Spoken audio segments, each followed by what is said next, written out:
Uh, Good evening, everybody. Hello.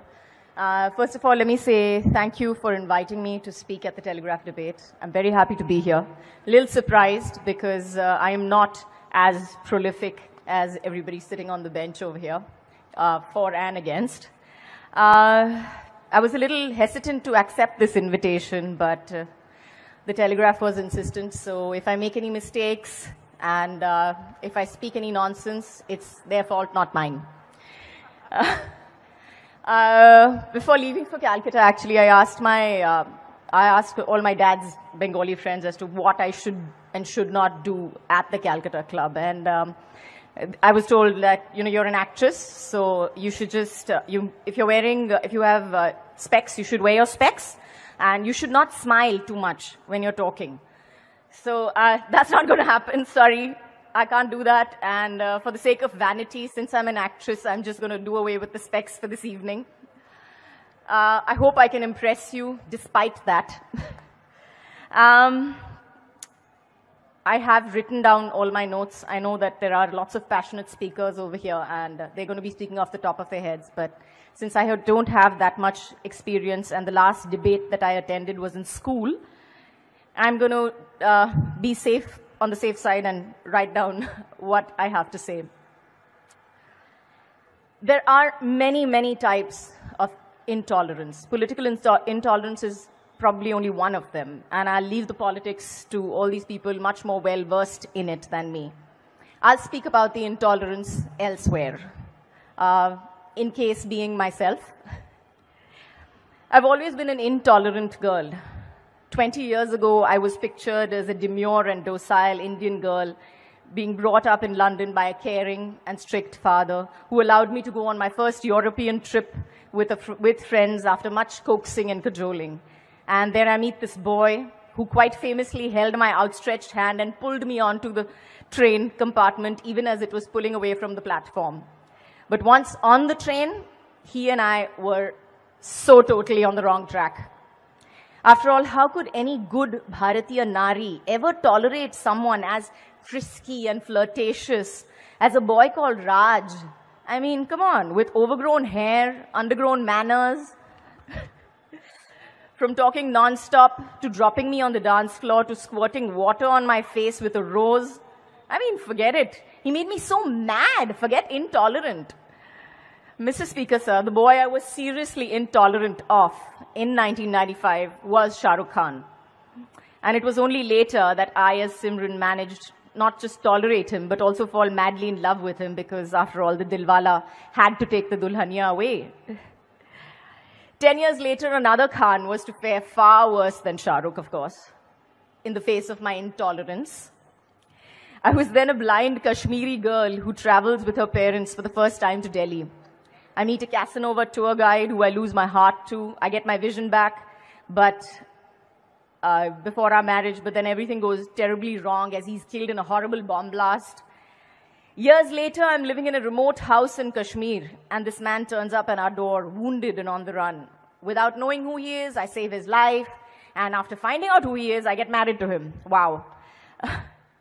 When I finally realize he's a terrorist who ends up killing my father for his mission, I'm so intolerant of him that I don't think twice before putting 2 bullets through him. And that was Amir Khan, and he was so funna. In 1998, I was flying to Paris, despite a serious fear of flying, to get back to the boy I loved. On the flight, I meet this man called Shekhar, a stranger, who was headed home with a stolen necklace.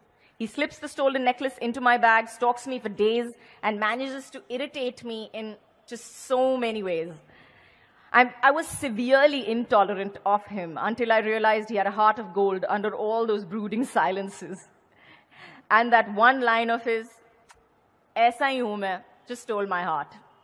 After all, pyar to hona hi tha. A year later, real turned to real, and I was married to this man that you all know as Ajay Devgan. Those who know me and my family have often said that this intolerance runs in our blood.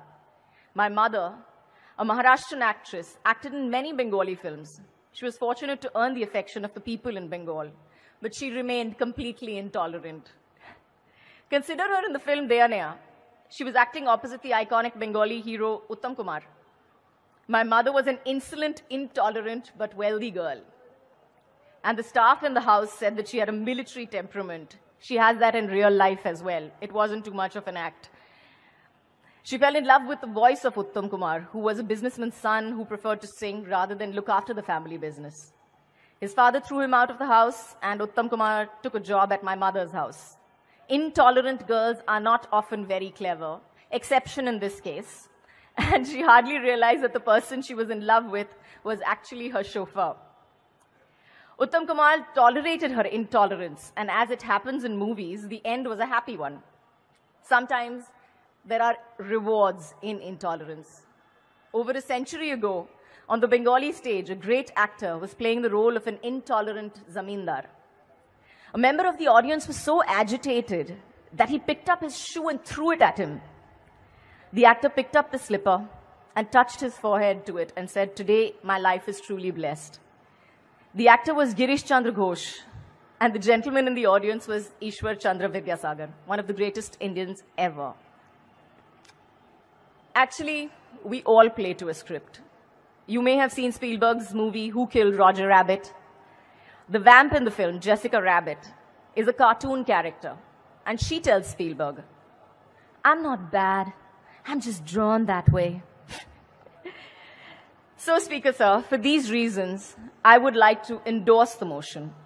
There are many types of intolerance, not merely political ones. And there has always been intolerance in India. There are fault lines, we have inequality and poverty, we have social divisions, we have differences of caste, gender, language, religion.